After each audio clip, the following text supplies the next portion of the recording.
saya maksudkan bukan orang kafir yang ada di Indonesia. Oke.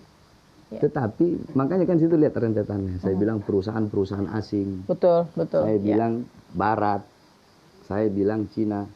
Maksudnya Cina di sini juga adalah negara Cina. Negara Cina. Iya. Negara Cina. Sebab kalau mau bilang saya anti sama Cina, saya punya abah itu punya perusahaan di Manado. Abah saya tidak memberikan kepercayaan kepada orang-orang, maksudnya kepada yang lain untuk menjalankan itu perusahaan. Justru abah saya kasih kepada orang Tionghoa yang ada di sana. Bahkan dari kecil sama saya itu orang.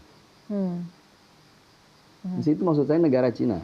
Berapa banyak perusahaan-perusahaan, saya bilang perusahaan-perusahaan Cina.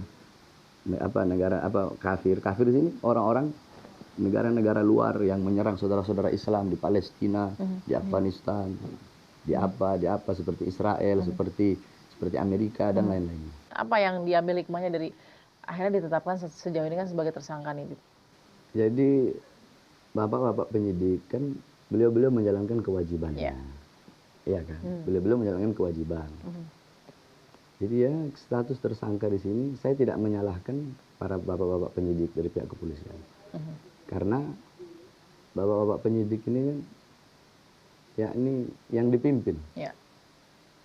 Ada pimpinan. Mungkin ya bisa jadi didesak dari atasan-atasan. Bisa jadi seperti itu.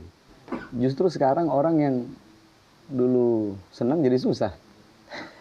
Orang yang dulu susah tambah susah. Perusahaannya bagus, sekarang malah melorot. BBM naik, listrik naik. Ada juga yang kemudian menyebutkan atau memasukkan Habib kepada ini Habib yang kemudian dikatakan punya nilai-nilai radikal. Sampai saya kan bilang begini, sampai saya bilang, andai kan ketika kejadian 4/11 itu, presidennya bapak saya, ya bakal saya bilang banci. Sampai saya ngomong begitu. Yakni siapapun, saya bukan masalah pribadi, bukan. Walaupun ayah saya sendiri melakukan hal seperti itu, bakal saya kritik. Anda baru saja mendengarkan wawancara rekan saya yang tayang di Fakta, Balkis Manisang bersama dengan Habib Bahar Smith yang mengatakan hampir seperti yang disampaikan oleh Bung Aziz tadi. Tapi intinya adalah bahwa yang ingin saya garis bawahi tadi, bahwa katanya penyidik tuh jangan-jangan ada tekanan dari atasan. Ini maksudnya kemana saya tidak tahu. Tapi pernyataan juga dari Bung Noel tadi bahwa udah Habib ini main politik aja gitu ya. Gini, saya jelasin ya. Sebentar, satu hal dari dia. Mengapa kemudian menyempet itu loh, menyempet itu? Habib ini kan tadi pendakwah, gitu kan. Jadi ustadz. Jadi dalam Islam itu dia jelaskan bahwa, dan kita juga semua tahu bahwa memang dakwah itu menyeluruh, termasuk terkait pimpinan seperti itu.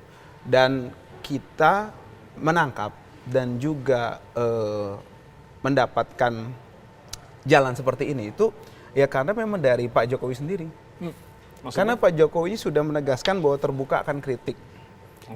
Seperti itu. Dan sekarang kita tunaikanlah kritikan itu. Caranya kan berbagai macam. Bahkan minta di demo.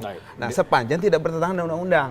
Nah, problemnya kan di situ. Tadi saya setuju bahwa kalau memang kita memang maksudnya kita memang melihat ada pelanggaran hukum di situ, mari gitu loh. Tapi kita juga minta objektivitas. Nanti dari penegak hukum dong, dan dari rezim ini juga yang di mana penegak hukum di bawah rezim ini juga. Walaupun dengan kata-kata yang banyak negatif, menggunakan pilihan kata yang kemudian menyakiti orang.